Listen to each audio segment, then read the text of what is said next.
control mechanism and compliance.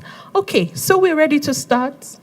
And once again, you're welcome and it's lovely to meet you. Let me say a quick hi to every one of our online audience who has joined us both for the first time today, and if you've joined us previously before, you are welcome. I hope you get value from your time here. This is Shield Africa. We are a non-profit and we are primarily dedicated to impacting the African continent, targeting youth and women with different interventions from agriculture to capacity building across several sectors. Josh, it's okay. Capacity building across several sectors and what have you. And it's such a pleasure, such an honor to be the one steering the affairs of this organization. So we're going to be looking at the topic, like we said before, we're looking at the topic systems, governance, and what? Internal control and compliance. So why does this topic matter? Okay, why does systems, why does it matter? Where's the topic? I want to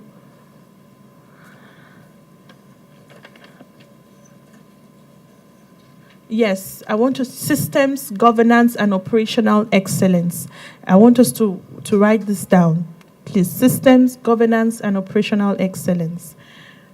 Whether you have a small business, you need systems, you need governance, you need operational excellence. Whether you have a farm, whether you have 3 workers, you need systems, you need a governance structure, and you need operational excellence. So why does this topic matter? Let's go quickly into the lesson. It's going to be a short one, and let's quickly go. So many entrepreneurs believe that businesses fail because of lack of money, when you don't have money. But we understand that finance matters. Money is important.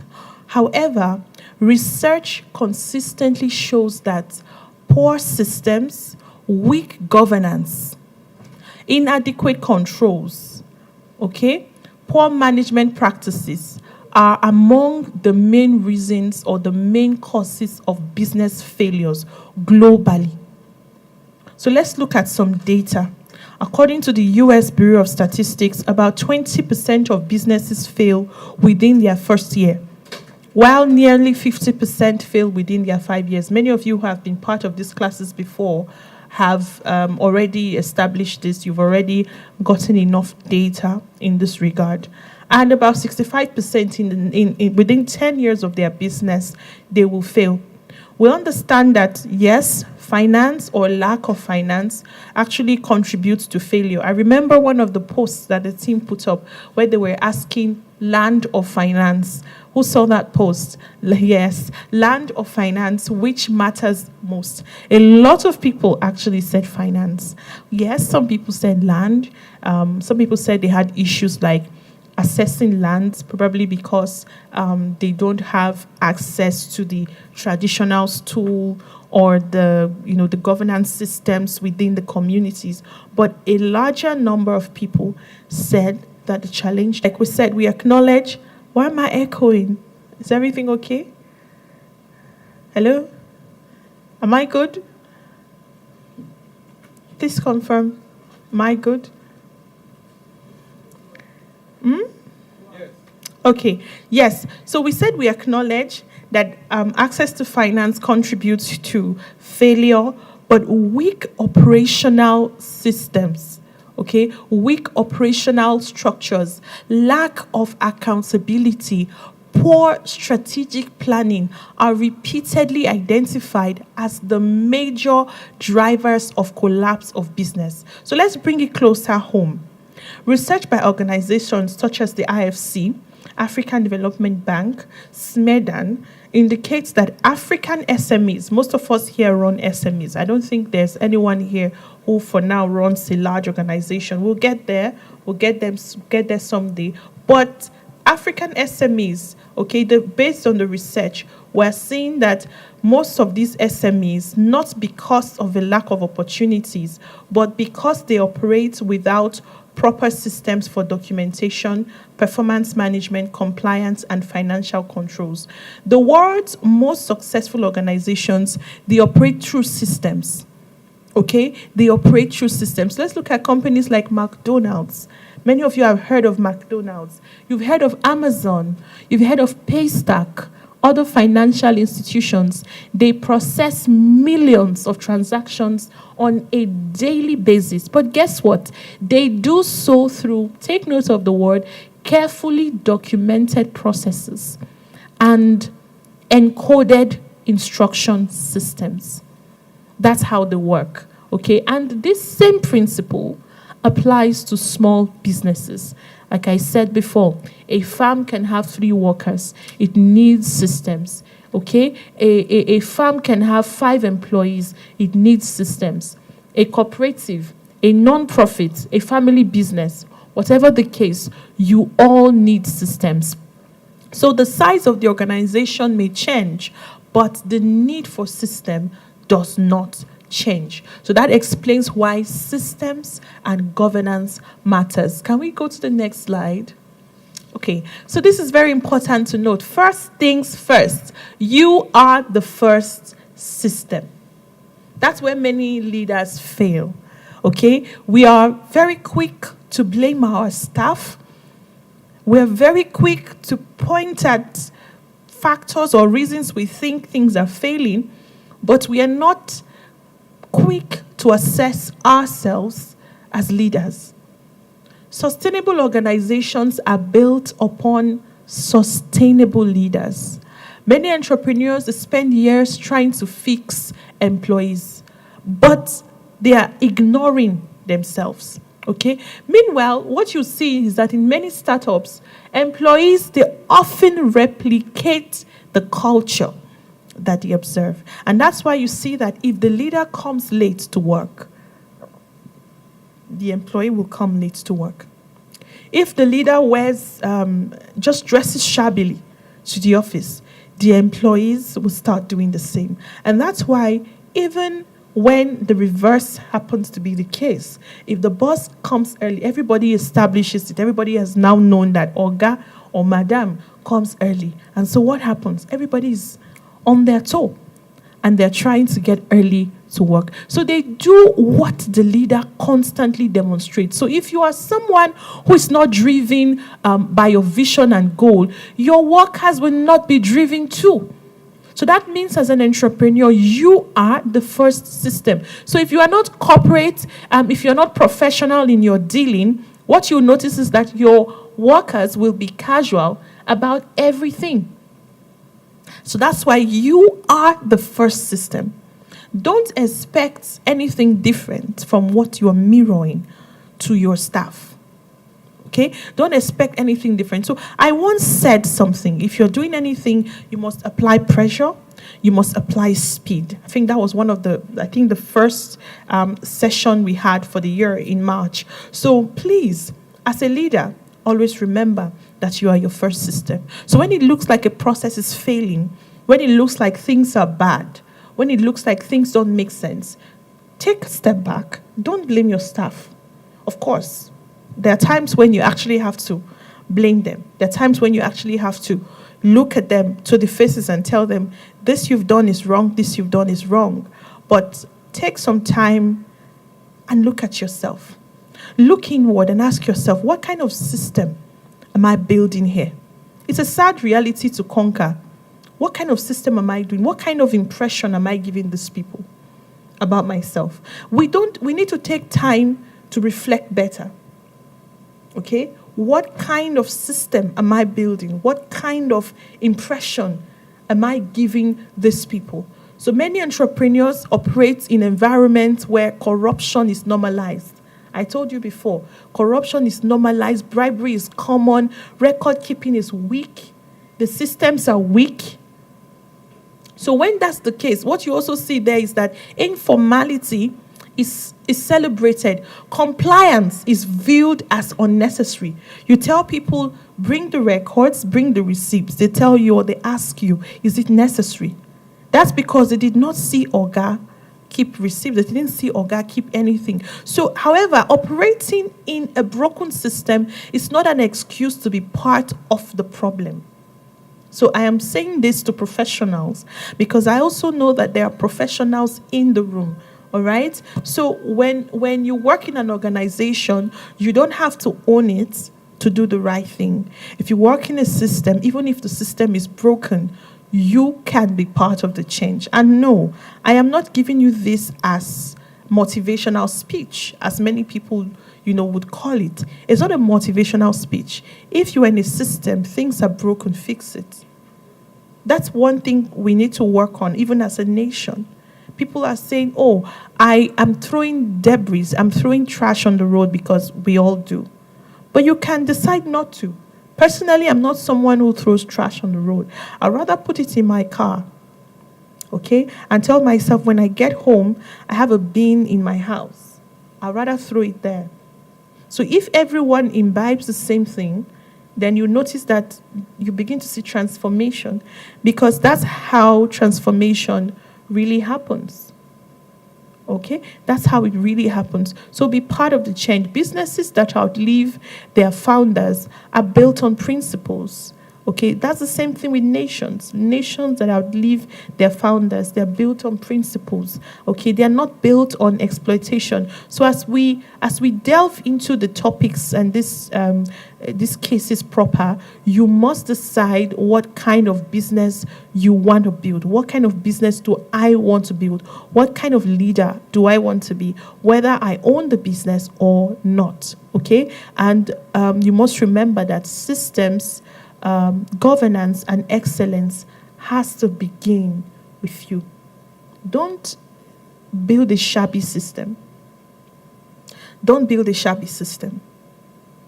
Spend time researching, spend time reflecting on what has surpassed national, regional, and even continental landscapes, so that what you're building can compete equally even on a global scale. That's very important. And one thing that helps you achieve that, to be very honest, is system. One thing that helps you achieve that is having a governance structure. One thing that helps you achieve that is having a functional operating system.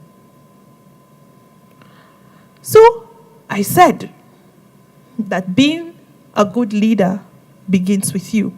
And as the leader, you are the first system. Can we have the next slides, please? So systems thinking, we have some tables here.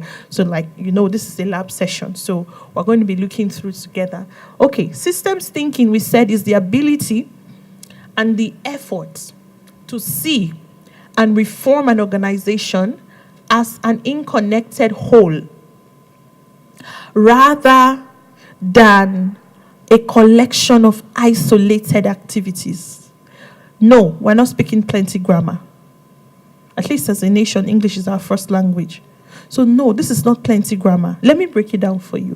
What we are trying to say is that you are thinking of yourself as a system when you are able to see your business as a business that, although is divided by departments and functions, it is still one system.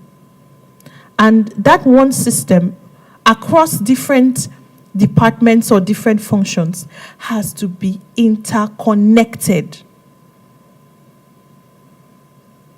Don't look at it differently. Look at everybody, even up to your cleaner, up to your janitor. They shut the door. Your security man who locks the gates downstairs. Look at everybody as part of an interconnected whole, rather than we are just here doing our different things. If you can think like that from the very beginning, One thing you will ensure as time goes on is that everybody begins to have proper culture. Everybody begins to have the right culture. And everybody begins to think the same way when you are able to systematize your operations. Most entrepreneurs focus on events. That is, they focus on problems. But system thinkers focus on root causes. So what do I mean? They're asking themselves, what happened? It explains that most people only see problems. Most people only see events. They see things in an isolated form, all right? But events are only symptoms of systems. So beneath every problem or beneath every event are deeper structural causes. And a systems thinker would focus on fixing those root causes, all right, than just fixing symptoms, than just fixing what is showing. But they will rather focus on fixing the root causes. So organizations that only respond to problems or respond to events or symptoms and do so repeatedly realize that they begin to face problems. And it looks like these problems don't get solved. Let's do the systems test. Let's look at core business systems every organization needs. Number 1, question: can my business function effectively for 1 week without me? That's the first systems test. The answer, before I even ask some of you, the answer is no. If you are not there for 1 week, the whole thing will collapse. Nothing will be happening. Let me tell you something. The last time I was officially here in this place was during the last sustainability lab. I've been here for maybe I came to attend an event, but not here as my office. And this is the next time after that time that I've been here. But things have been going on. That's how you do a systems test. You need to check if I'm not there, will things work? Do you know, I was telling our COO recently, I said, I think you guys have gotten a hang of everything now. I think I'm going to now leave you people and go and do something else with my time. And they were laughing. But I was just saying the truth. Because for me, I'm not routine based. I don't really like routine, doing the same thing every day. Okay, of course, there are things you must compulsorily do on a routine basis, like take care of your family and all those things. But once I build a system like that, I mean an official professional system, and it's stable, I delegate it, I hand it over to a competent team, and then I'm checking what's the next important project that we can work on. So in systems thinking, that's the first thing you use to check. Have you reached a point in your business? Have you been able to raise the system in a way where that business functions without you?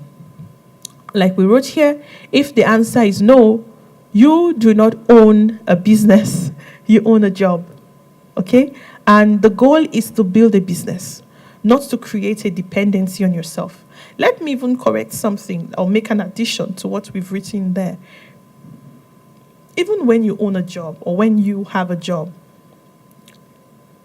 if you're a leader in the job, except you're not a leader, right? If you are in a position of leadership, the system should still be able to run without you. What that means is, even while you're a leader there, you should be able to train people, mentor people, such that even when you're not there, you can trust that the 1-2 persons you have mentored who are subordinate to you in your team, you have been able to raise them to a way where even if you have to be out of the office for a week or out of the office for 2 days, they can manage. So even while I worked professionally for organizations, I raised my team like that, where the key managers that worked in my team, I had teams everywhere, but I had some key managers who sat in the same office as I did. So I would be away sometimes for a week, for 2 weeks, but if we have received a request from another department, maybe to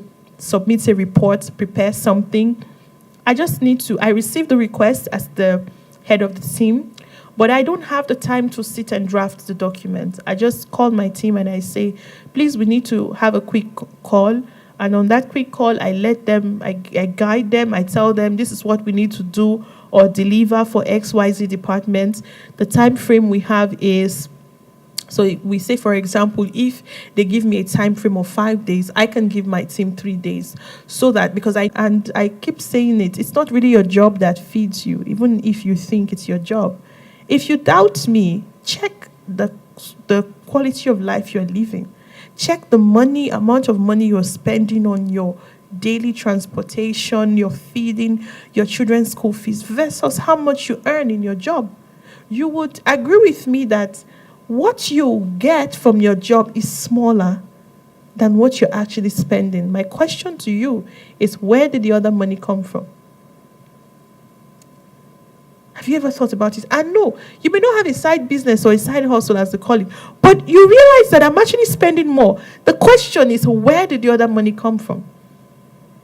Is it just me, or does it happen to most of us? Someone says grace. I don't argue it. It's true. Yeah, it's grace. All right. So, but what does that tell you? It tells you that you're actually bigger than a job. Take a job as an opportunity to add value to a business or to an organization. Take a job as the opportunity to learn something.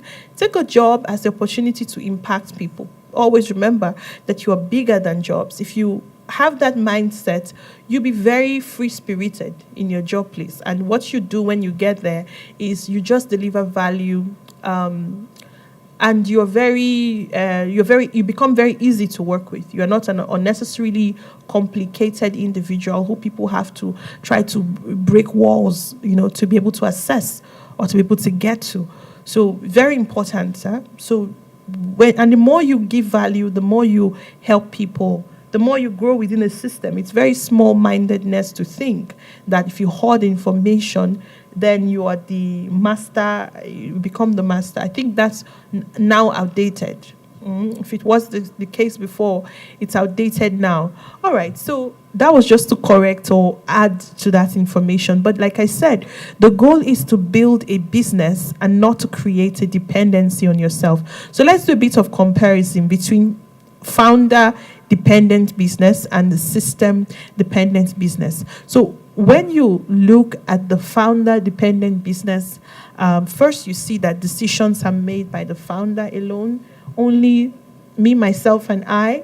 You just sit down, you decide what you want to do. And the founder of a whole organization with 15 staff, with 25 staff, just decides something. But a system-dependent business is guided by documented policies. Okay, so there are policies that we refer to. If anything has to be decided, we check, what does the policy say? What does the policy state? And we just open it, refer. You see, even in legal cases, have you realized that they would refer you to a case of Adamawa versus Taraba? I'm just giving examples, okay? So Adamawa versus Taraba, in the case of these versus this, and they now check what was the judge's decision. So what does that tell you? There is always a reference point. So even in a business, there should always be a reference point. The reference point should not just be one individual. It should be a set of policies. It should be a set of written documents. And this is the part that many people run away from. Please don't run away from writing documents, okay? If you can't do it, go get 1-2 brilliant people who have energy, because I realize that many business owners don't have energy for writing too much. They are thinking, and all kudos to them. They are thinking really about how to make money. They are thinking about who to meet. They are thinking about how to market their produce. They are thinking about meetings. So these guys, honest, even me, I used to be very great with writing, but I realized that as the demands of pushing the businesses fall on me, I hardly have time for that. I'm just telling my team, okay, you guys do this and send it to me for review. What's my point? But you know that you need policies. Because you need policies, get those amongst you, your team, who are sharper, who have the energy for writing, and get them to do proper research and get them to send you policies. Okay? Activities depend on the founder's availability. If Madam is not around, we will not do anything. The business should keep running. People should be able to walk in, ask for services and get the services rendered to them. Even if Madam or Oga is in the office or not, people should be able to reach the business, get the service that they want. Okay? Let it not be that you own a salon and you, as the business owner, because you have a particular style you can make, your girls that work with you and your gentlemen that work with you don't know how to make the style. So because you're not around, or because you just gave birth, you just had a baby, and if you've had a baby, you have to be away for at least 3 months. So does that mean that the whole thing will be shut down? No, it shouldn't be. So activities should be guided by SOPs. We're going to look at that very shortly. Performance is informal and subjective in the case of a founder-dependent business, but in the case of a system-dependent business, performance is guided by KPIs. All right, accountability is personal and inconsistent for the case of founder-dependent business, but for a system-dependent business, accountability is guided by reporting systems. Okay, and lastly, business cannot survive without the founder. Once the founder shifts away or changes location, the business collapses, but the business can operate and scale independently. I can travel somewhere and be somewhere for the next 6 months. This business will still be running. It will still be running. And that's how you do the systems test. So I encourage all of us to go do a systems test on what we're doing. And if you think that, be very honest with yourself. If you don't think you're going to be honest, ask your team members to do the process independent of you. Because sometimes we lie to ourselves and it's not very good. All right. So you need your team to look at you or work on the process without you, so that you get an objective, with emphasis on the word objective, so that you get an objective feedback from them. Okay, so can we look at core business system every organization needs? We have written 1, 2, 3, 4, 5, 6, 7, and I'll lastly add 8. So we've written 6 systems that your business should have, and we've written the primary questions that these systems answer. Number 1, a strategy system. Where are we going? What, or rather, how do we get there? So what this entails is that you are setting a 5-year goal, a 3-year goal, depending on how you want things to go. So, but you must ask yourself, where are we going? Now, why is this aspect important? Many of us running businesses are running blindly, or we have been put there out of circumstance. So they say as breeze is blowing, that's how you're just going. No, do not allow the breeze to blow you to any direction. Take some time and ask yourself, where am I going and how do I get there? Financial system. How do we manage? How do we track? How do we grow our money? Second important system and question that system will answer. Number 3, sales system. How do we consistently acquire customers? How do we consistently acquire customers? The next one is customer service system. How do we retain and delight customers? See, these are questions, if I were you, I would ask myself this question every month. I will have business review meetings. It's not a question to ask yourself once in a year, because what will happen if you only do that once in a year is that you will have made too many mistakes without adequate corrections. And then by the time you're realizing or tracking these things, you have gone too far in your mistakes. So if I were you, I would not even wait for the end of the year. The end of the year is good for writing a holistic, consolidated report. But on a monthly basis, I would break down these plans into per month. And I will revisit in business review meetings the strategy and every business system and re-ask myself the question to check where we really are. If you can do this, it's a lot of work. But if you can do this, you will be shocked where you will be in 5 years. You will grow a formidable system. You will grow a formidable organization. The next important question that you ask yourself is the operation systems. How do we deliver value consistently, with emphasis on the word consistently? Next question is human resource system. How do we recruit? How do we manage? How do we develop people? Compliance system. How do we remain lawful?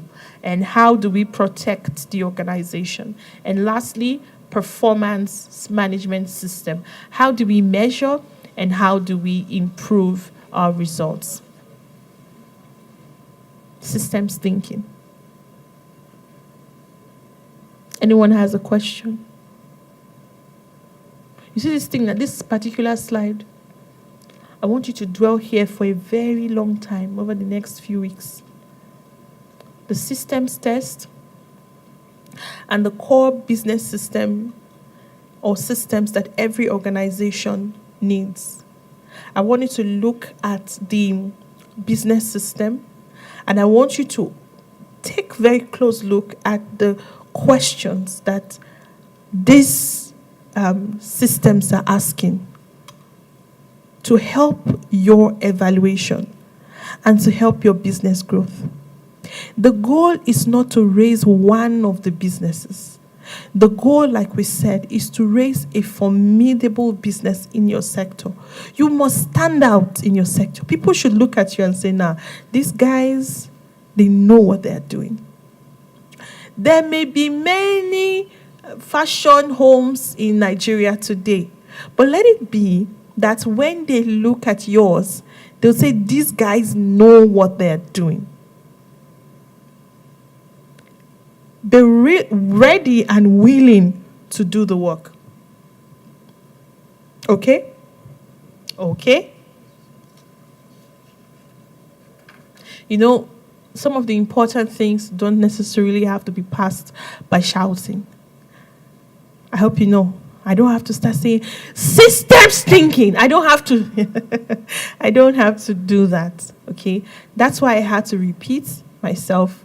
I tell you, take the next few weeks and study that particular slide. Ask yourself the question. Okay? Of course, if you have any questions, or reach our team, and if they think it's something they need me to step into, I'll be happy to do that. But take your time and ask yourself this question. Okay? And like I told you last month, have business review meetings. It's important. It's even in your business review meetings, that's where you'll be checking this thing. Don't hold meetings to shout and quarrel staff only. When this person do, we had this meeting, you not deliver this one. Why you not deliver this one? All of you, they kill me. Give me high blood pressure. That's what most business owners do in meetings.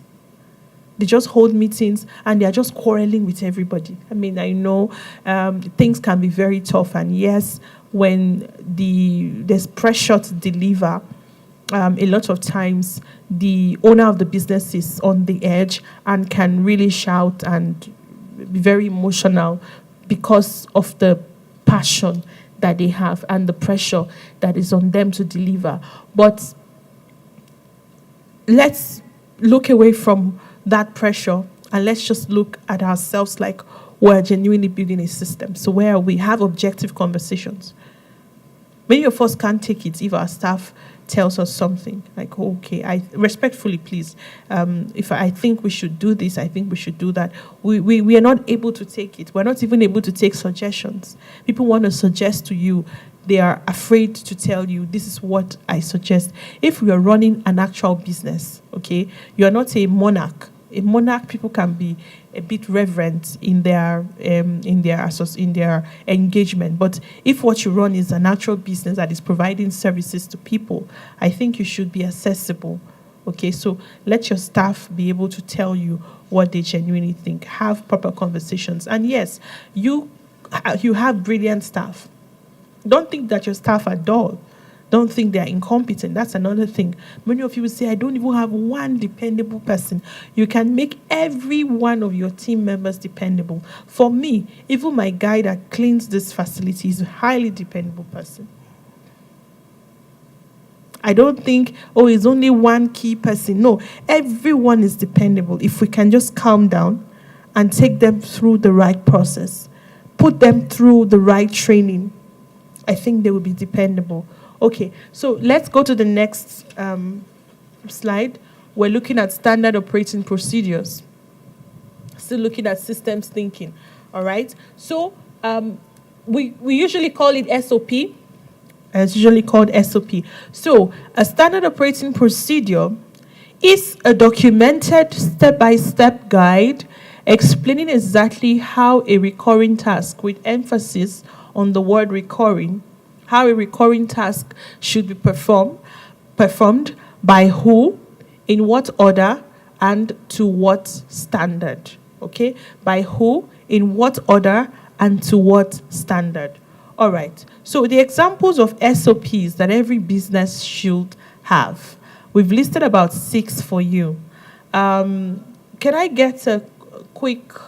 can I do a quick assessment? I'll just point at some of you so that you tell me the nature of your business so that we are able to see if this is something that will apply to your business. Okay?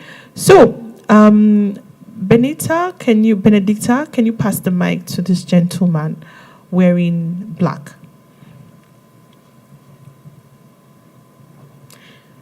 All right. Hi. Thank you. Nice to meet you. What's your name? My name is Franklin. Franklin, can you tell us the nature of your business? I run an NGO. Lovely. You run an NGO? Yes, ma'am. Okay. And what's your NGO focused on? Education and humanitarian. Lovely. Very lovely. Give me a second. The guys on the media, Emmanuel, can you give me a moment?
Apologize for that break in transmission. We're trying to achieve a certain quality of output.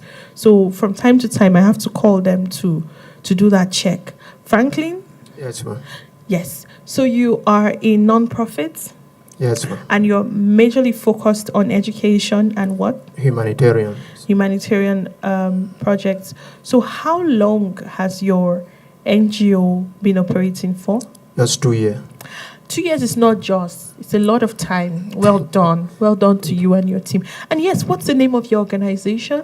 Brand New World Educational and Humanitarian Foundation. Brand New World. Yes, ma'am. Wow, I love that name. Okay, so let's look at this. Okay, I've heard from you. He runs a painting business. Do you have a team? Do you have people? Okay, all right, but you run a painting business. Fantastic. I know you run an agri business. I know you run a catering business. I know you run an IVF medical business. We don't like to call medical field business, but it's a business, not necessarily looking at it from money, but it's a practice and it's something that keeps you busy. So it's a busyness. Okay, that's okay. All right, so for the other people in the room, I think I just wanted to pick a number of you to check, and understand what you do, because we wanted to check if the examples of the SOPs that we have put here can sort of apply to what you're doing. First, customer onboarding SOP, how new clients are welcomed and how new clients are set up. So, do you want to take some time in your business to actually write on how you're going to welcome new clients and how you're going to set them up, especially in 2026? Especially for you, for example, who runs an IVF business. People need a level of privacy, discretion when they approach you. So you have to draft these SOPs and ensure that when you and your team are doing these things, you are able to achieve or deliver the same standard of value to these people, so that they don't only speak with you and say, oh yeah, when I was speaking to her, I really felt seen, I felt heard, I felt valued. But then when I was now speaking to maybe your colleague, I felt like they don't even know what they're doing.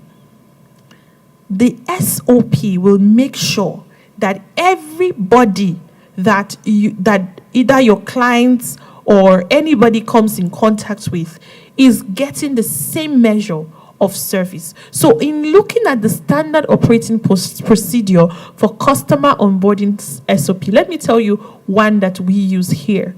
Okay, for our media business, if a client contacts the business, hello, I'm trying to make inquiries maybe for a wedding I have, or I want to use your studio for a live recording, or the person just says hello, or good evening, good afternoon, the first thing our customer representatives will say is, hello, thank you for contacting Skywide Media and Events. How can we help? So it doesn't matter who is on duty that day in customer service. They have already been trained that for customer onboarding SOP, that is the first thing you say to a client. So in drafting it, we have that as an SOP, and our customer care reps understand how to onboard. The next thing is that the clients will tell you what they want. Oh, I want to organize a live recording at your studio, or I have a wedding and I'm planning and I want to make use of your marquee, or I have a concert, a revival service, or social event and I want to make use of your marquee. Okay, great. We'll send you our package. We'll send you a rider. There is a package for whichever service, and we share. And once we share, we wait. In our SOP, what we're also looking at is when the client has seen the package, sometimes they don't immediately say we will pay, or they just take it sometimes, and for 3 days they are quiet. We again have a process, still in the customer onboarding and setup. We again have the process of following up. It's all a process. We follow up. Hello, we sent you our rider or we sent you our package 3 days ago. We want to know if you've taken some time to look at the package and how you would like to proceed.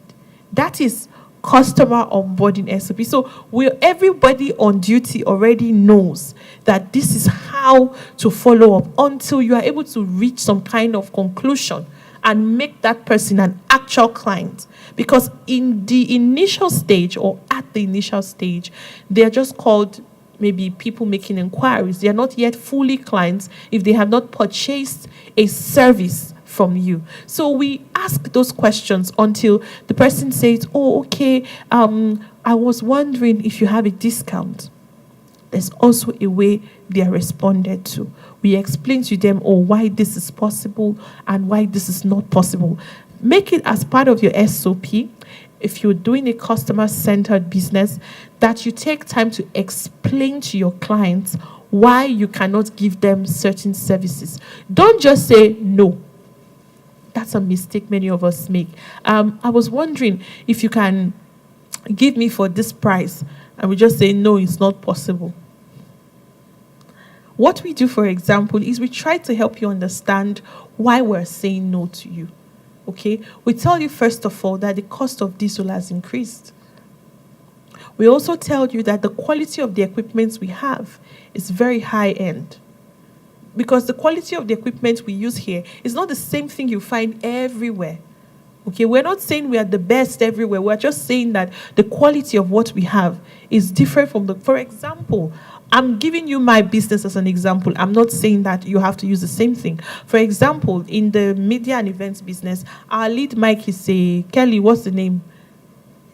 It's called a QLXD mic. Not everybody uses a QLXD for a lead mic. Some people use an SLXD for a lead mic. And the SLXD is what we use for backup. Am I correct, sound guys? Yes, so that just gives you an example of maybe the premium services that we offer. Even some people are like, oh, wow, all your backup are SLXD. We say yes. Oh, that's nice. Some people still use the old cord mics, SM58 or 50 something. They're all good. We're just saying we went for premium. Okay, we use some of the new Sony cameras. Okay, so and even our space is big. So we tell you why we charge what we charge. And at the end of the day, you would see that some clients at the end of the day, some clients will say, based on what you've explained to me, I think your price is really fair. But that's the same client before that was saying, it's expensive. And that's because they did not understand. So your responsibility as a business owner is not to just say no. In setting up your SOPs, make sure that you train your team to explain to clients why that hairstyle is expensive. I remember I wanted to make one hairstyle. I called the salon, and the salon gave me price. I was like, what? They now said, Ma, let's explain to you how that hair is made. If you want to make that hair, it's not everybody that you see here that can make. I was like, no, it's just a common braid now. They said, no, there's a unique way they braid it. Some people even told me they braid this particular one to the left. When other people braid other ones to the right, I was like, okay. So they said not everybody can braid to the left. I never knew that. But they helped me understand. So when they helped me understand, and they said this style can take hours to make because we are making it micro, we are making it this, we're making it that. So they took time, and then when I saw everything they explained, I said, okay, I had to pay. But if I didn't understand, I would just look down on the price and I would just say, they're overcharging. You guys are overcharging. So in your customer onboarding SOP, take time to first welcome and then set up customers properly. Procurement SOPs. How do we, get or purchase goods and services? An ideal company have an SOP for purchasing goods and services. if you want to purchase goods and services, you can set up your SOPs in such a way that if you're buying something, they give you invoice. It's a business. Don't just go, okay, I don't buy them. They just buy, and they come. No document, nothing. They just throw it at you. No, you don't even know where this equipment or these things are kept. Let them give you invoice and let them address it to the organization. Okay, they will address it to the organization. Do you know, even for us, all the businesses we set will say, go and get invoice. Let them, whichever business it is, let them write it to us. And then we'll acknowledge, and then we pay. It may look long, but at the end it will make sense. Cash handling SOP. How do we receive money? How do we record money? How do we deposit money? Very important. So for cash handling, some people tell you, our policy is that we don't receive cash. Our policy is that if you're paying money, you have to make a transfer. And probably that's because they've had cases in the past where people or staff stole money. So they're trying to make sure that money is only going to the right channel. So they had to, bring up an SOP where you don't receive cash. We just give you the account and you make the transfer. Recruitment SOP. This is very, very key. How new staff are identified, how new staff are received. How new staff are identified, how new staff are interviewed, how new staff are hired. Okay, that's process. Have you not seen where they're recruiting someone and the people start asking you funny questions in your interview? That's not even related to your interview. Somebody will start asking you, are you pregnant? That is very unprofessional, but it happens. I've had people complain to me that I went there and they were asking me, am I pregnant? Am I married? How many children do I have? I understand that once in a while, in a very relaxed format, such questions can be asked. But when the questions are thrown at you like a dart, okay, like you're throwing it on a board, you know. And when it's asked in a friendly manner of maybe the interviewer just trying to know you a bit better, you also know. So there's a process for that. I missed out the complaint resolution SOP, how customer complaints are received and resolved. If you're doing a service business, you must have customer complaints coming once in a while, no matter how excellent your service happens. I'll give an example where I'm sharing, with you from our own experience so that you can learn. We've had times when, we run one of our businesses, as you know, is the media business and event business. So we have some media hitches, which is very normal. There are times when a client there was an incident once where a client did an event and the files just vanished. Oh, people who do media business, they will tell you. They tell you that you can take pictures, and after you take pictures, you go for your pictures. The photography studio will tell you, we can't find your pictures. It happens. It happens. I've seen. Oh God, there was an incident of someone who went to cover a wedding, and they said, and that one, I was like, they sent you. I've heard of it. I've heard of it before. They could not find the files. So what I do, first of all, is I try to make sure that we don't even have such cases.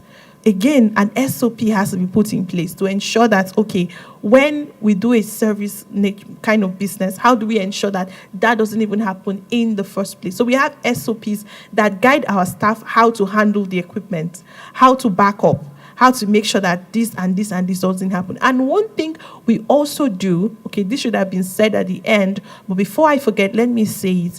When you do SOPs, note that your SOPs are non-exhaustive.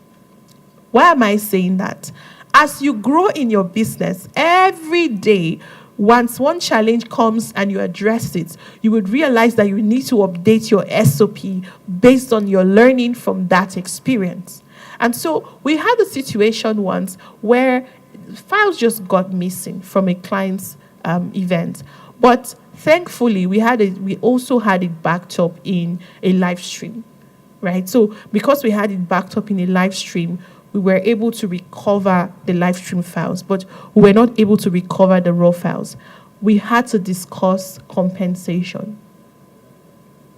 That's where I talked about handling customer. And I would say that some of their business owners have been very responsible to own up and to manage it. And I ensure to do the same thing in my business. So we called this client and we had a conversation. First, we had to apologize, make that as part of your SOP. No matter what has happened, please note that your customers are always right. So take time to apologize to them and let them also know that when you decide to find a solution, maybe for compensation, let them know that you are not trying to pay them back. You are just trying to find a solution, and you're trying to give them some kind of succor, some kind of encouragement for what has happened. So guess what we've had to do a couple of times. For such cases, sometimes we've had to even give out extra hours just to make up for a case. So I had a situation. I think a few weeks ago, somebody made a dress for me, and I had just literally worn the dress when I saw a tear on the dress. And I called, I said, how often is this task performed? Responsible persons, who performs each step? You must assign responsibility. And I would advise that in your assigning of responsibilities, please do not put names of individuals, put names of offices. Okay? So what I mean, for example, is this is a studio. So instead of saying our studio manager, for example, now is Fiyin. Instead of saying Fiyin will do this, you say the studio manager will do this. Why? Because your studio manager can change anytime. It may not be Fiyin next time. Fiyin could have been moved to another department, and somebody else may have been moved to take over Fiyin's role. So you don't want to put individual names. You put names of offices. Okay? That would be very helpful. Then step-by-step instruction, clear numbered step. If you have a clear numbered step, when a client reaches out, the first thing to say is 1. The second thing to say is 2. If in the case the conversation goes like this, the next way to respond is this. When you are about to set up for an event, the first thing to do is 1, you clean the room. Number 2, you put on the lights. This thing look like A for 1, 2, buckle my shoe, 3, 4. It looks like a rhyme, but if you can itemize it to the point where it sounds like a rhyme, you would find out that processes go seamlessly. And when you train, you would see the outcome easily. Standards and quality criteria. What does a successful outcome look like? Already draw the picture in your head. So you want to see what it looks like already from the beginning so that you can state it in your SOP, so that when your team achieves it, you know, okay. So what do I mean? Your standards and quality criteria would now mean that a shut down studio would mean that, what do they call this now? LEDs are off, cameras are kept in their bags, the pianos are kept in their bags, televisions placed in their rightful offices, chairs stacked and packed. That is already a clear picture of what the end point will look like. So when you are done shutting down the space, you now look, you can start checking the boxes. Then you are done and you shut down. That's an actual SOP.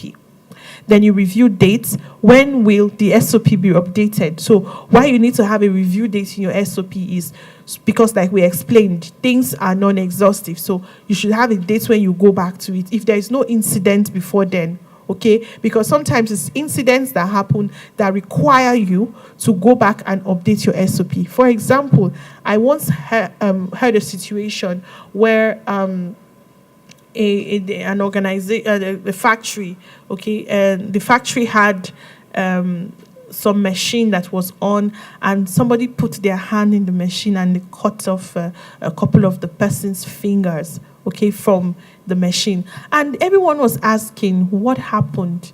How come? And I think they immediately went back to the SOP.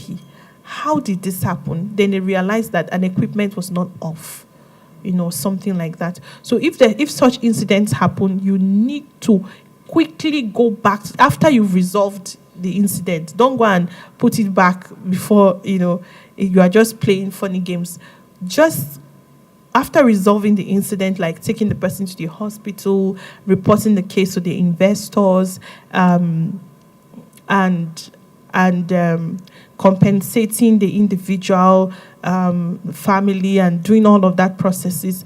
The next thing is to pick your SOP and update it as soon as possible based on your learning from that experience. Okay, I want us to do a task right now. Let me see. I want us to make an assumption, all right?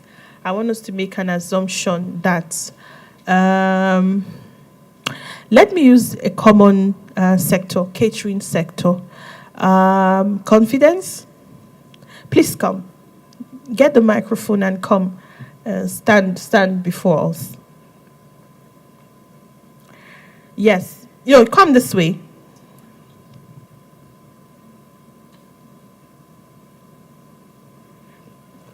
Okay, so confidence is going to be leading an SOP. Can we bring the board near here, or do we leave it here? Do we leave the board here? No, we want to work here, so we actually...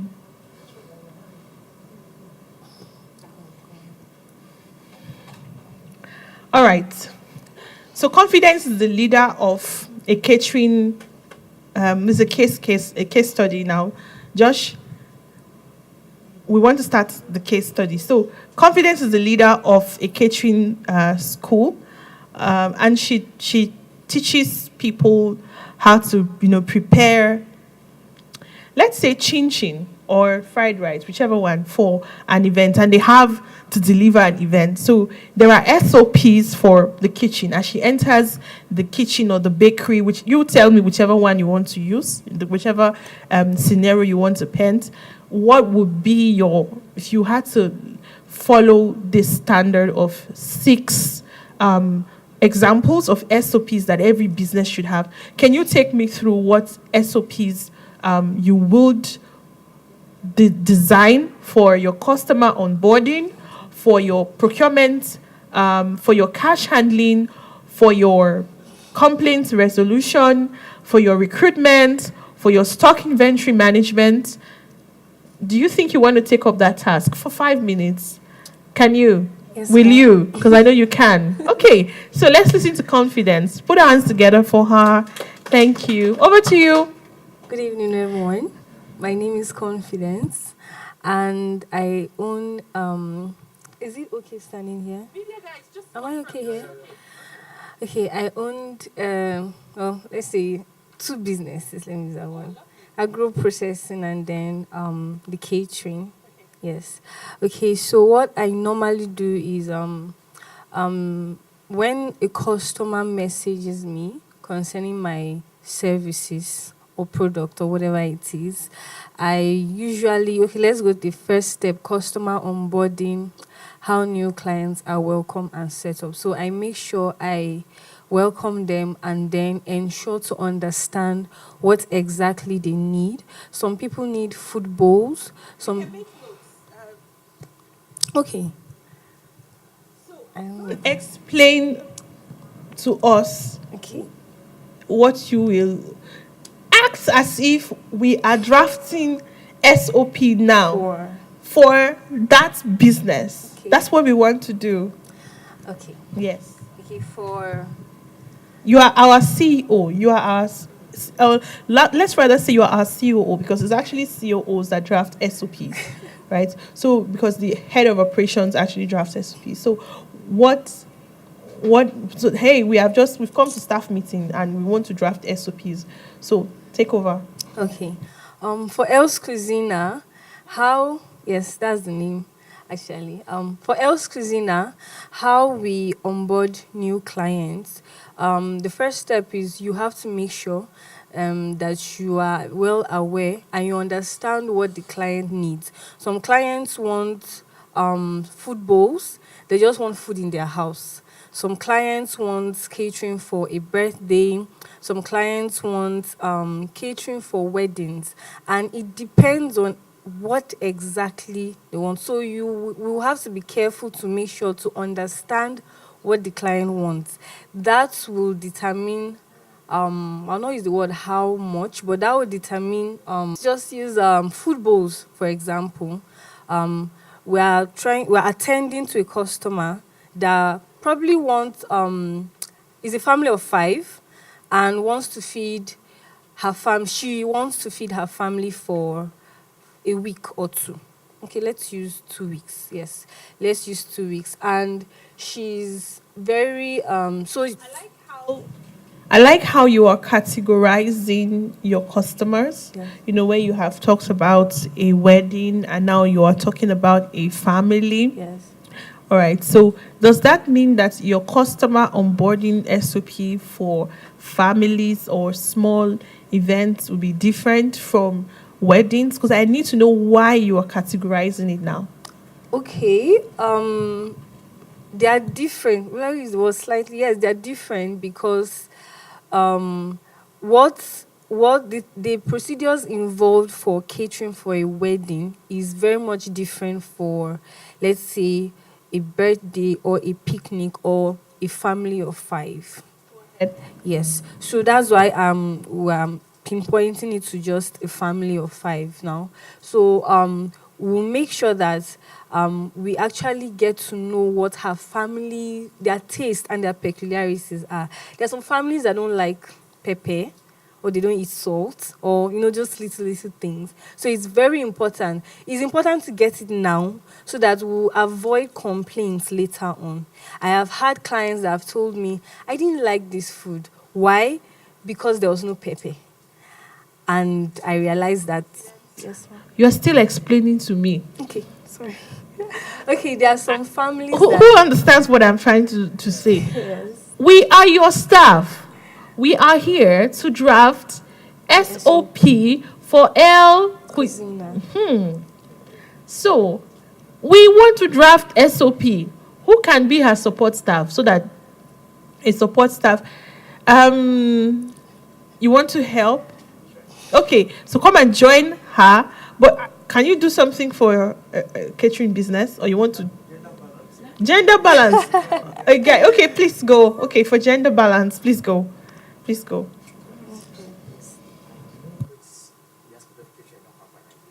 But anyway, it's fine. Let's help. Please take this. Hi. Okay. Hello, good evening, everyone. Good evening. Okay, my name is Joseph, the founder of Doxa Manufacturing. And in Doxa Manufacturing, we have Prime Gold. That's one of our brand. Prime Gold is an interior painting that we do. So if we're onboarding a customer or a new client, the first thing we do is to know, because now majorly what we're operating with is dealers. So we don't deal with direct customers, like one-on-one services. Okay, maybe let's say you have a house, you want to paint, and you come directly to me now. I won't be able to give you that services in the aspect of as a dealer, because what we do with dealers is that they buy in bulk. You buy in just few quantities, and it's just temporal. But dealers buy in bulk and in consistency. So what we do now, if I'm onboarding a dealer, a new dealer, is this. The first thing I think I would do, or as a business, the first thing, if a customer sends us a message is, okay, sorry. The first thing we do as a team is to put in, let's see, the first thing you do is, maybe you send us a message. Now, there has to be a welcoming message. Welcome to Doxa. All right.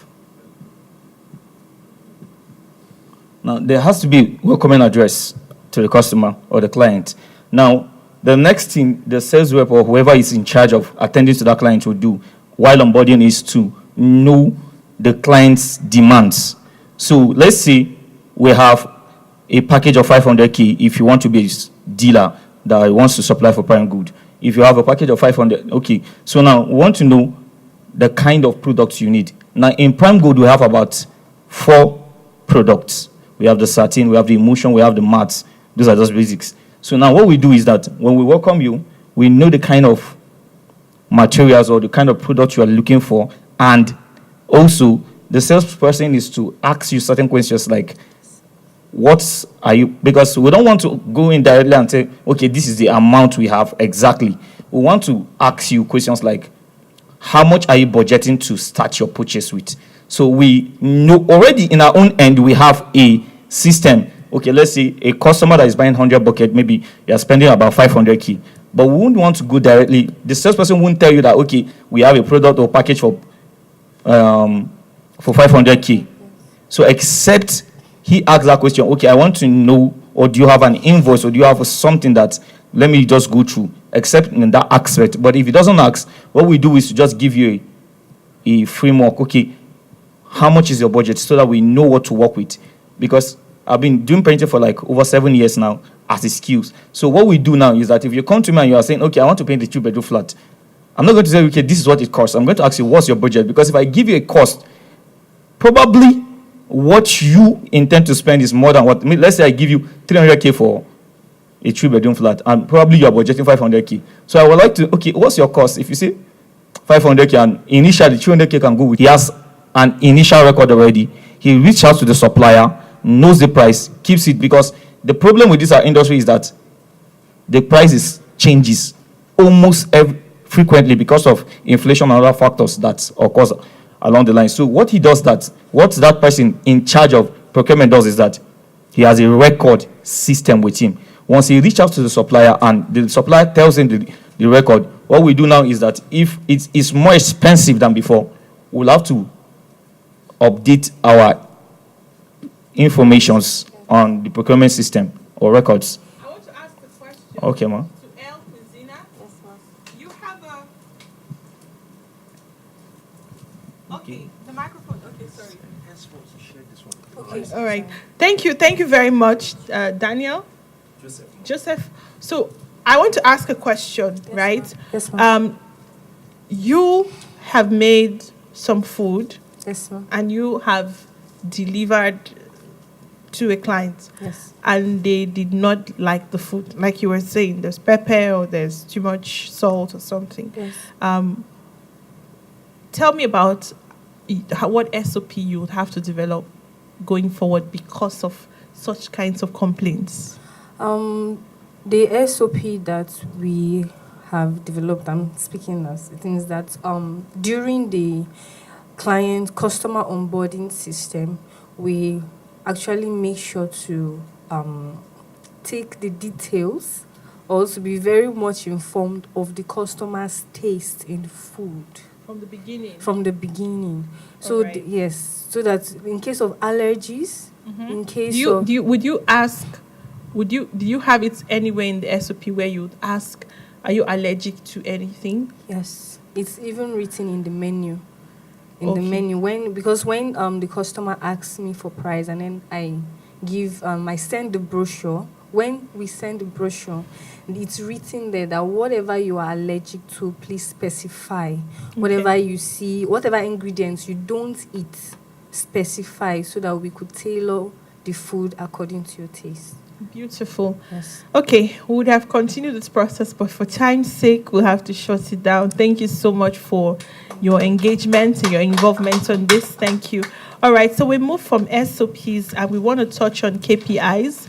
And for those of us who work for organizations, KPIs are a thing where you have to, that you have to fill every year, sometimes mid-years. So it's important that we also touch on it. So a key performance indicator is a measurable value that demonstrates how who is on the slide? Who is the person there? Thank you. So a key performance indicator Thank you. Please push it. Thank you. A key performance indicator is a measurable value that demonstrates how effectively an individual, team, or organization is achieving its key objectives. Okay? Characteristics of a well-designed KPI. Good KPIs follow the SMART framework. The SMART framework. I because of time, I don't know if I want to touch on the other components. Can we move those to next month, team? Because I really want to dwell on KPIs. Yeah, I want us to spend some time on the KPIs. So we're looking at the characteristics of a well-designed KPI. So we said good key performance indicators follow the SMART framework, which means that they are specific, they are measurable, they are achievable, they are relevant, and they are time-bound. So, the steps to implement a KPI framework. Before we look at the steps, I think we need to spend some time to understand what it means to be specific, measurable, achievable, relevant, time-bound. If I ask most of us here, what do you really aim for your business to achieve in the next 1 year? I want to be the number one, let us say, which company would I use now? Okay, I want to be the number one or the most sought after painter in Abuja in 2026. How smart is that? How specific is that? That's too generalized. Can you add some measurability to what you have stated? How achievable is that? What are you going to do to make it really, really achievable? So for specific, we mean, have you clearly defined with no ambiguity the plan? Because saying I want to be the number one painter in Abuja sounds so ambiguous. But can you clearly define what you mean by the number one painter in Abuja? That's what it means to be specific. So I would give you an example, or maybe I won't give you an example from my head. I would rather give you the examples that we've prepared for you. Okay, but that's what it means, okay, to be specific. Then when we're talking about measurability, we're asking, can you track it with data? Can you put a number to what you want to do? And we're not just saying number one painter. We're saying you want to be a painter for how many clients? With how many buckets? In how many locations? So you see these points that I've made, you have to attach numbers to them. How many cities? How many countries? How many continents? How many states? How many people? So how many? Can you put a number to it? So that's what we mean by what? Measurability. Then the next one is achievable. We mean, is it realistic? Is it realistic enough based on current or available resources? Don't just talk because I have faith. Somebody was saying, we have grace, right? So we're not just talking because of faith. You are checking the reality of what you are building. So based on what I'm building, do we have the capacity, do we have the resources to be in Brazil this year? Do we have the capacity to expand what we're doing into Brazil this year? Or are we just making mouth? Are we just talking? So that possibility of achieving it as clearly as possible has to be there when you're setting your KPI. The next one is what? R. R is relevant. What we mean is directly connected to the strategic objectives of the organization. Some of us are calling plans and KPIs, but they do not in any way link to what the organization aims to achieve. And so if it's not relevant to the organization, it means that everything you have done is a waste, because you cannot plug it into any result. Remember, when we started this conversation, we said that a system is you bringing together interconnected dots, but bringing it to become whole, making it to become whole, making it to become consolidated. That's when and where it becomes a system. So if there is nowhere in your system to plug your achievements, then it's a waste. So it's not relevant. And then, of course, time-bound. When I said time-bound, what I meant was how long? In 1 year? In 6 months? You must attach time to it. So what do you do when you want to implement, or what are the steps you do when you want to implement KPI framework? Number one, you have to identify your strategic objectives for the year. It's very important. When you start off at the beginning of the year, don't be everywhere. List 4 or 5 key things that you want to do. This year, we want to make 100 million naira. Don't be overly ambitious to start calling $1 billion when you haven't even made 5 million naira. No. This year, we want to make 100 million naira.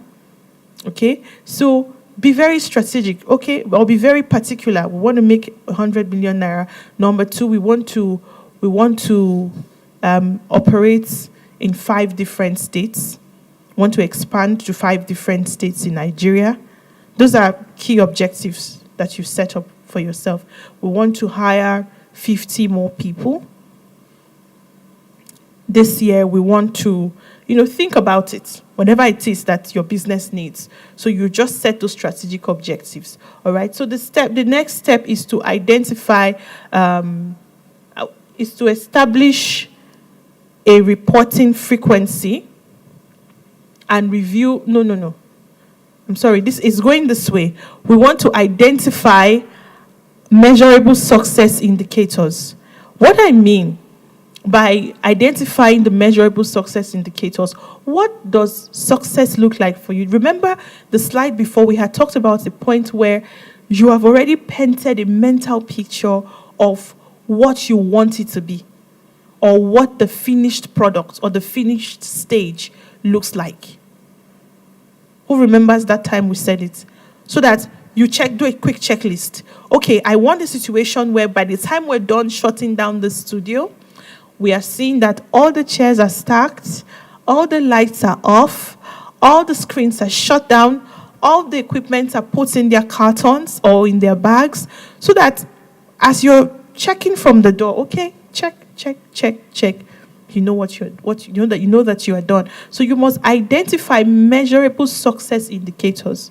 So if we have said that we want to we're aiming to expand to, then the next thing you say, if we are doing 5 states, success indicators for you this year is that you can expand to 5 states. So you put it 5 states. 100 million naira.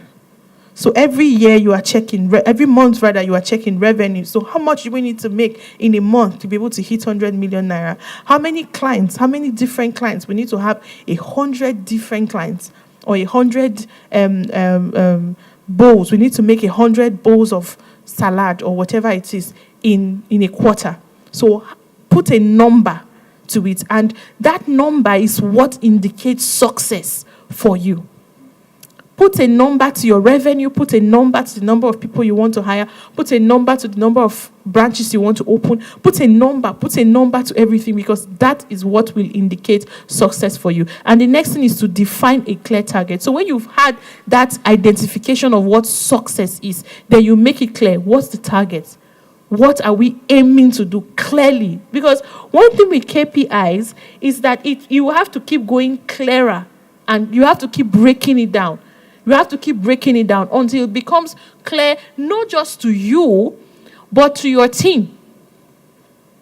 Not just to you, but to your team. For example, you say, for example, you want to increase revenue by December 2027 or by 20th of December. So that's your clear target. So everybody is trying to increase revenue by 20% in but before December. So that is the clear target. The next thing is to assign responsibility in the KPI. So you need to know, okay, if we're setting a business KPI, who is responsible for what?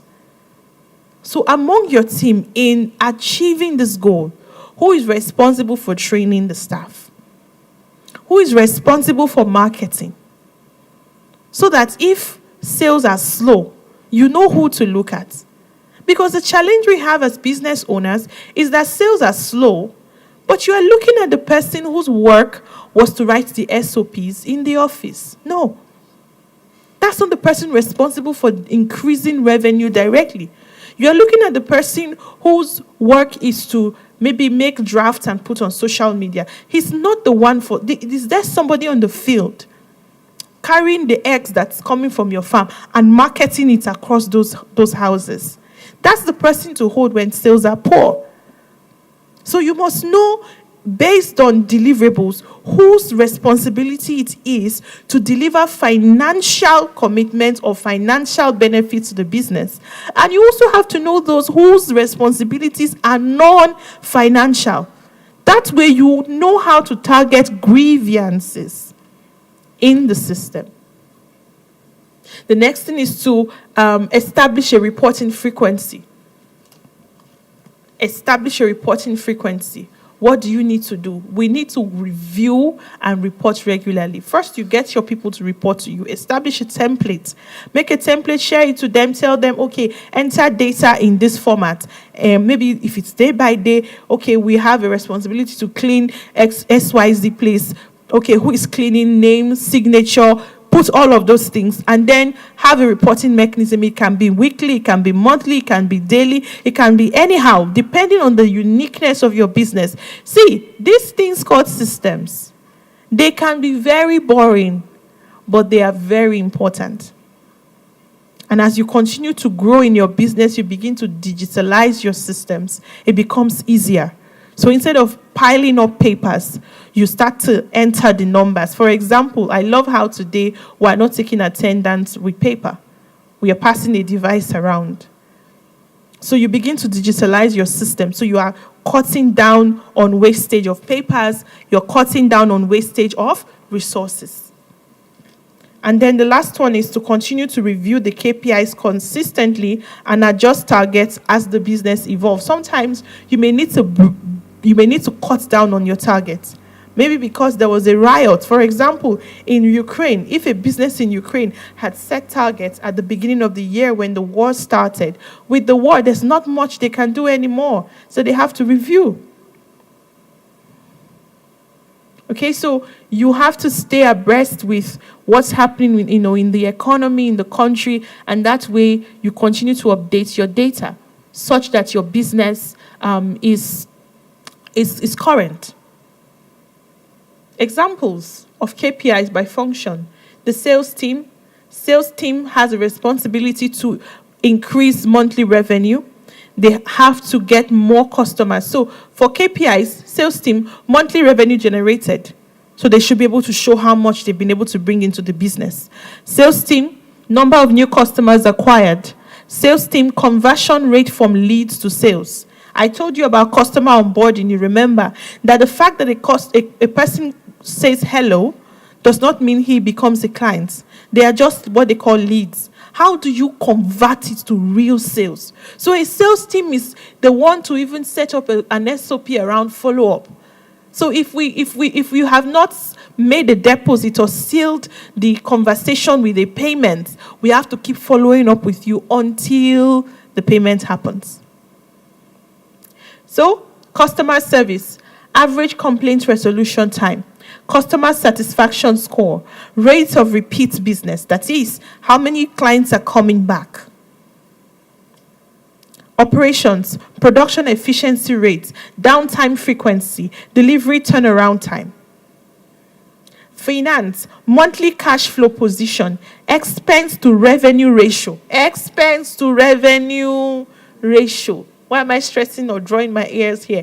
Many businesses are failing in this regard. We are spending more than we are getting. And many of us don't even know it until our accounts hit on zero. So what systems are we putting in place? How are we setting the KPIs to ensure that there are people who have it as part of their jobs to make sure that the business does not spend more than what it's getting? Because by the time you set the right people, if we're supposed to spend, they will tell you, oh God, we can't spend though. They will tell you outrightly that we can't spend, no, we didn't get much money this year, so we can't buy this, we can't pay for this, we can't do that. Once we pay salary, we keep the remaining money. It's very important. Okay, human resources, staff turnover rate. These ones are checking. How many staff are just resigning from the company and leaving? What's the problem? Do we need to do any kind of intervention? Do we need to do any kind of program? Do we need to work on any of our policies? Training hours per employee, absenteeism rates, and marketing, cost per lead, website traffic growth. Those people are checking how many people visit our websites. Okay, social media engagement rate. How many followers do we have? How many followers are actually translating to real sales? How many people who chat with us on Instagram actually seal deals with us? How many people are converted from there to actually, finalize the deals on whether WhatsApp or phone calls? So those are the questions that you ask. I hope we've gotten some value. I don't want to keep us longer, but I want to spend some more time talking to us on the other components, such as internal controls, okay, such as compliance systems. So we will have a part 2 in our next session. Does anyone have a question? Franklin, you do? All right, so let him have the microphone. Thank you, ma'am. I want to ask, now looking at this, most of these key points which you have listed out, what happens when you don't have enough staff to actually carry out this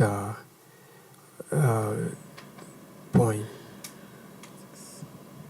Good question. Very good question. Now we are startups, and I'm not expecting you to have 8 staff.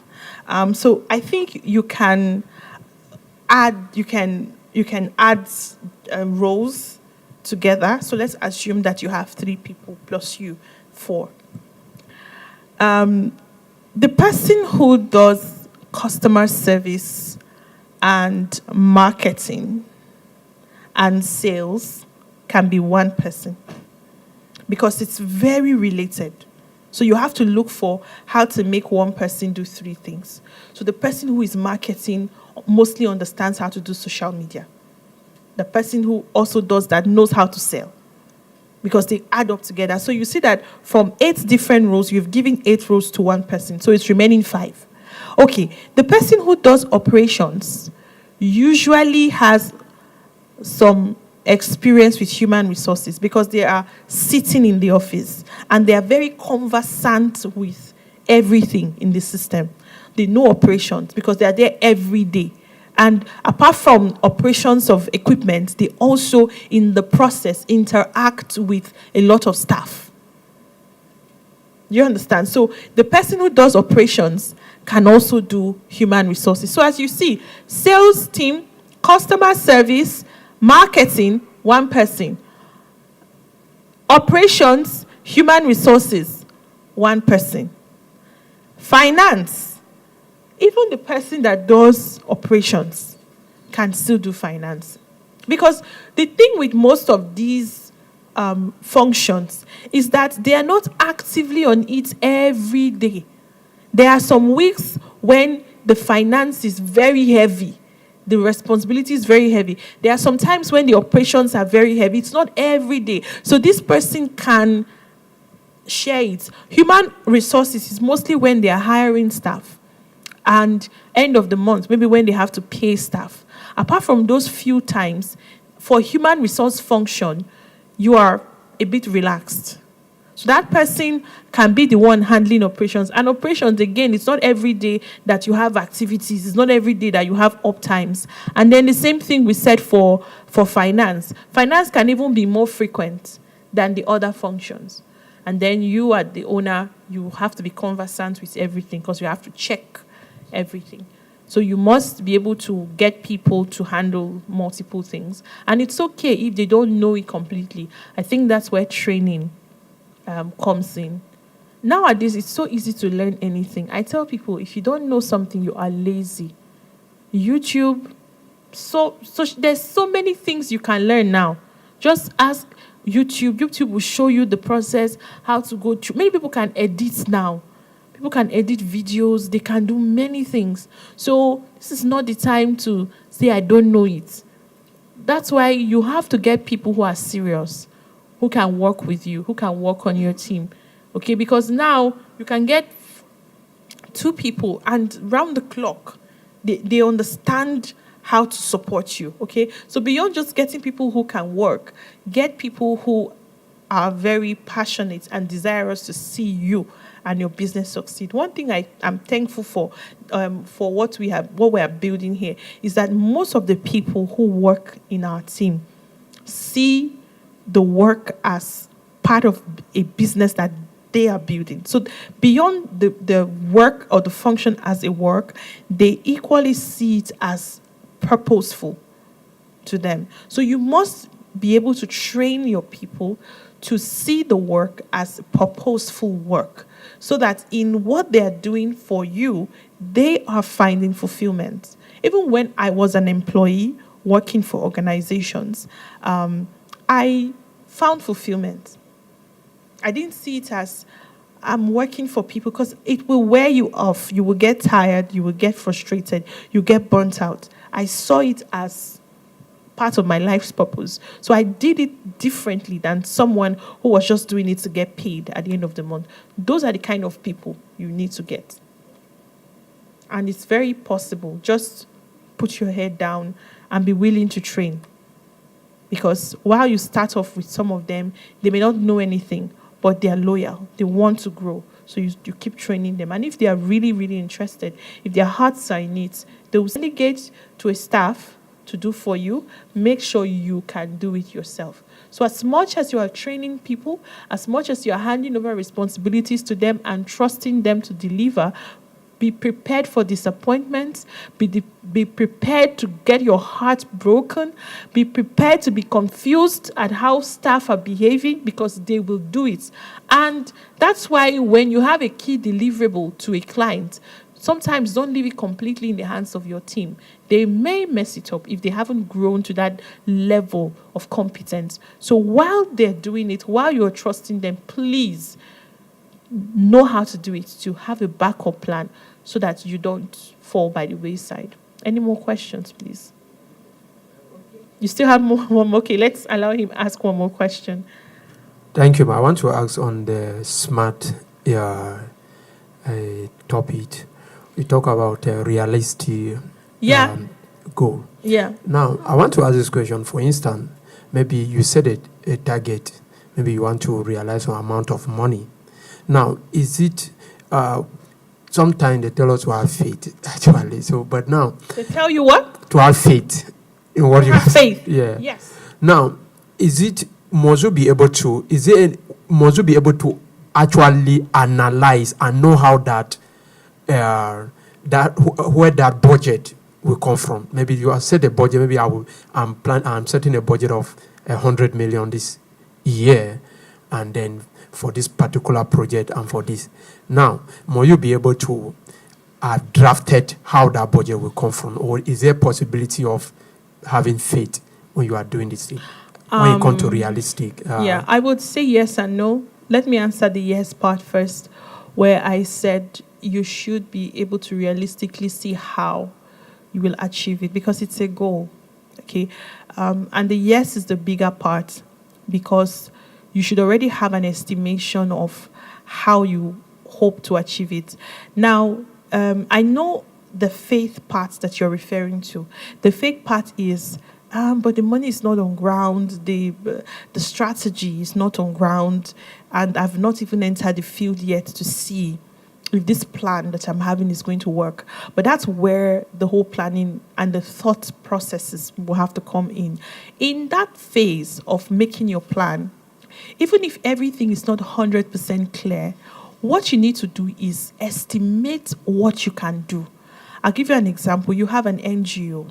You guys are hoping that you'll be able to raise, let us say, $100,000 to solve some educational intervention that you're looking for or looking at. And you're hoping that this year you would raise $100,000 to be able to do that. How do you aim to do it? What you should be writing in your plan is, yes, $100,000. We are going to make XYZ brochures. We are going to go to, yeah, please. It's too much noise. Okay, we're going to go to, maybe you can say, we would draft 10 proposals per month. We would identify donors and draft 10 proposals per month. Now, you don't know who those donors are. You don't know where they are. But the plan to draft 10 proposals per month and to identify 10 will put you on your toes to find the 10. That's where it becomes realistic. That's where it becomes possible.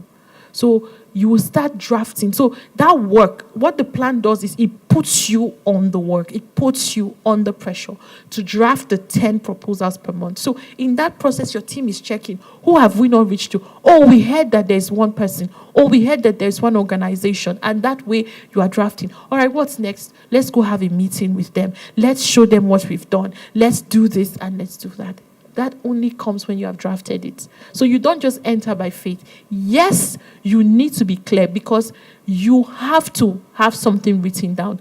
No, you don't have to be clear about everything because you don't need to specifically state who and who and who you are going to. You can start by saying draft 10 proposals every month. Or you can start by saying identify 10 possible or potential donors to support youth empowerment, support educational programs every month. Number 2 on that KPI is to draft 10 proposals to send to those 10 donors. Number 3 is to send emails and request for meeting opportunities. Most of them will not answer you. But guess what? If you do 10 every month, by the 9th month, by the 6th month, by the 10th month, you will get one breakthrough. And that one breakthrough may not be much, but then when you do it, after some time, you hit another breakthrough. That breakthrough might be the real hit. Any more questions, please? Let's give him an opportunity. Let's take the questions. Yes. Okay. Thank you very much. Yes. I think in the course of answering this question, you've explained. I've already answered your question. What was your question? Yeah, my question actually is how to, like, when you talk about being realistic about setting up your targets, how do you go about achieving them where all the machineries are not completely on ground in terms of human resource, in terms of finances? Already, you've set up a company in your head already. Maybe a real estate company, for instance, because all this organogram completely applies to everything you're going to do in real estate to translate to real-time marketing. And this is most of the challenges we're having every day. Most times you sit down, you draft this, you do this, you contact this person, and you do all of that. At the end of the day, the result is not tangible, like you said. But what I've taken from the question you answered now is consistency. When you do emails, try to reach out again and again, not giving up just because you did once or twice and there was no response. Like I have a market I've created. People of high profiles, personalities in the society that I feel each of my email marketing we send to them, there should be a response. But the response is not forthcoming until one particular person responded. Just like everything you explained just now perfectly suits my question I was going to ask. Perfect. And once immediately that person answered, it looked as if other person start like, do you know this person? Did he really handle what he was saying? What he was saying, was it real? And all of that, because there are lots of doubters especially when you try to make your business digital in Nigeria. It's part of the challenges we face. Yeah, People don't believe things online actually translate to reality most it times. does sometimes. Okay, thank you very much. Someone is asking, as a newly coming entrepreneur who is going into production, what study can I go into to enable me become an entrepreneur with a difference? This is from Tochukwu Godson Ogwoma. I think there are many trainings. You've rightly said it. You are an upcoming entrepreneur, and I love that you want to make a difference, but you haven't stated what sector you are in. I think what you need to do is to delve deeper into your sector. You need to check also what your sectors, what your competitors are doing. Look for the biggest players in your sector. Aim to reach their heights first. Aim to surpass their heights next. And once you delve into your sector, you will see materials that show a lot of that gives you a lot of guidance into how to do certain things, what steps to take, and then I think you will learn it. Register for classes depending on how far you want to go. I've seen people who went to read law over again. I've seen people who went to read certain courses, do an MBA again. They went to do a new course. They had finished that rank in their life, but they went back just because they wanted to gain new knowledge or they wanted to gain additional knowledge. So please, you are free to identify which heights you want to reach in life. And once you are able to reach there, you have nothing stopping you. Go for it. I'm hoping and praying that you have the resources that you need, because that's the next thing many people complain about. I really want to learn, but I don't have the resources. But guess what? We're now in a time where educational materials are everywhere. You don't even need to go to a certain school to get it anymore. You have it everywhere. I told you, anything you want to learn, even things as simple as cooking, as simple as taking care of babies. People even do reality TV shows now to show you how to do everything. Okay, so you have so much information out there. There's nothing stopping you. Okay. Do we have any more questions? No questions. You wanted to give a contribution. What is that? Okay, concerning what he asked, you were saying that we should have faith towards our own business. Okay, I'll use myself as an example. I started with just one staff, and then during my meeting, my twin sister, she's also into IVF, she's a nurse, and then she told me something. She said, you don't need the resources to have staffs. You don't have to be selfish. You have to bring in people who have better ideas to make the team move forward. So this is what we did. Then I was just earning 400,000 naira a month. And I had a target that, okay, the next month we are going to make 10 million naira, but I don't know how it was going to happen. So she said, get staffs. You will see the results. Now, number 2, work with social media. There's money in social media we don't know. Go on social media and start training. Get a mentor and then see that mentor as your eye. Draft out what you want. Draft out how you're going to make this money in 1 month. And I did that. I got new staff. I did not know how I was going to pay them. Then I went on social media. I wanted someone to boost my post. She said, you can do it yourself. Go on social media and check how to boost your post on Facebook, TikTok, Instagram. And that was what I did. She said, get a good graphic designer.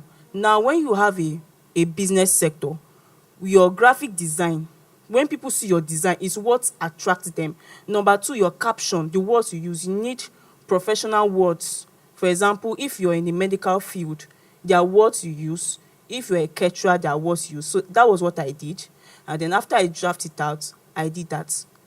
In 1 month time, we were able to meet that target. Right now, we have 8 staffs. So this is what I'm just trying to I tell think you, it's that in order to put your hands together for her, because that's such a huge achievement. Yes. So, in fact, by next month, we are recruiting 4 more people into it. So what Wow. I'm trying to tell us here is that we should not be selfish. You can get 8 staff and then make them to multitask. You write out what you want to do in the next 1 month. If you want to make 5 million naira in 1 month, you can do it. You just have to strategize. That's what I'll have to say now. Thank you very much. Thank you. Right. So I think she has hit it on the head. You can achieve much with more. I know they say you can achieve much with less, but sometimes you may need to add some more just so that you can go that extra mile. That's really what she's saying. You have to make room for people, more people to come in. When more people come in, everyone begins to challenge each other. Everyone begins to challenge you. You begin to challenge them. And then the possibilities expand because there are more people to do the job. And please, while you get on board more people, let them know that we have a deadline. Let them know that we have a target, so that people don't become lazy and start, sitting back to do what they like. Why you need to let them know that we have a target and we're going to be reviewing regularly is so that if you somehow think you made a hiring mistake, you can quickly correct it. Because as a small business or as a startup, you don't have the time to start waiting for 1 year before you let someone go. If after 2 months, that's why you have probations. Okay, if after 2 months you're not getting the value, you may have to let the person go. With this, we have to end the session today. We've had a fantastic time with all of you. Thank you to our online audience that has joined us, and we're hoping to have part 2 in July. Today was good. We're not giving you assignments because we already had the assignments treated in class today. We were supposed to draft your KPIs, but please, you can take it back, draft your own SOPs, draft your own KPIs, and I'll take a look at them. From the last assignment, a number of you did not submit. Yes, I took a look at the submissions, and I took a look at those that did not submit. So if you come to my class next month without submitting, those of you who didn't submit, you are looking at me with one kind of eye. Okay, well done. So don't come to my class next month if you have not submitted your assignment. I'll keep a special space for you outside. From there, I'll be going back home. But again, I understand you're all so busy, but the essence of these assignments is to get you to actually do the work. It's for your good. It's for your good. So if you don't do the assignments, that means you're not showing that you're getting value from here. It takes a lot of work to put all these things together. So please spend some time and do your assignments so that you can actually build your business. Thank you all, our online audience. Have a lovely weekend and enjoy the rest of your evening. Thank you and goodbye.